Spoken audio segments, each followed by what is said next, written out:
Right, I'm going to conduct a really interesting interview today with a gentleman I've met at the Nigerian High Commission. Very interesting gentleman who's been connected with Nigeria for one way or another, probably over the last well, since 1970. I went to Nigeria in 70. Okay, if you please like to just give me a bit of insight that you gave me earlier on with regard to Nigeria and the whole politics and the issues that we're having today. It'd be really interesting to get an angle from you on what exactly happened. Well, for me, the problem today, it goes back to the Muslim conquest of the north with Usman Dan Fodio and the Fulani Hausa conquest of the north, and the north becomes Muslim.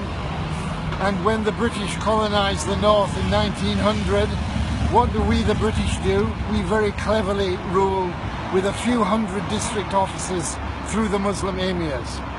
It was the best thing that ever happened to Islam in Nigeria. Because before then, if you were a Muslim, you went, say, to the Tiv area, what would happen? You'd be dead. Under the British, you could go as a Muslim trader and you could live and you could spread your message of Islam. So the British enabled Islam to spread in Nigeria, and the British stopped the spread of Christianity because Lugard kept missionaries out of the north. He only let missionaries go to the parts that were not under Muslim rule, like the Jos Plateau.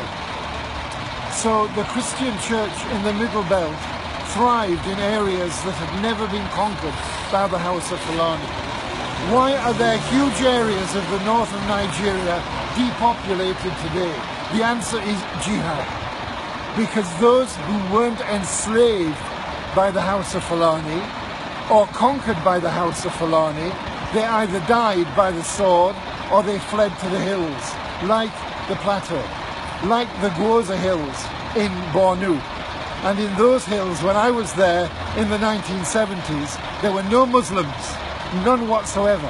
The people followed African traditional religion and were becoming Christians. Because down on the plain, it was the Muslim Kanuri, and they're the ones that slave raided. So what's going on today in the Middle Belt? It's nothing to do with herdsmen and farmers. It's nothing to do with Muslim herdsmen, nomadic Fulani and settled Christian farmers. No, and it's certainly nothing to do with climate change driving out the Fulani. This is quite simply jihad. This is just an extension of Usman Dan Fodio's jihad by other means. But nobody in England dare call it jihad because they're all shit scared of being called Islamophobic. Well, I'm not. I don't hate any Muslims, but I think Islam is of the devil and it has to rule, and it must rule Nigeria.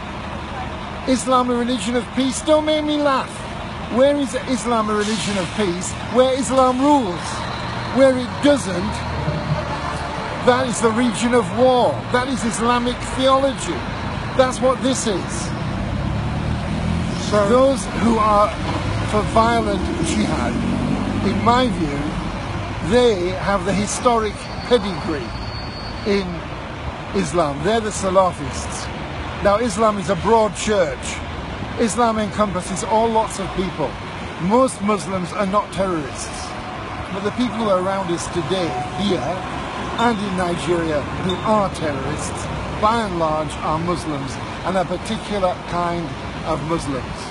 They are violent Wahhabi Salafists. When I say that, I won't have some idiot accusing me of Islamophobia. They should credit me with a little knowledge of Islam, its history and theology. This isn't about Muslims versus Christians. It's about Islam must rule, Islam must triumph. And that's the case in Nigeria, and it's the case here too. Except here they can be a bit quieter about it. Thank you for that. I really appreciate it. And yeah, really interesting. Please, can I just have your name? Can you just tell me your name for? You give me yours, I'll give you mine. Okay, we'll just end.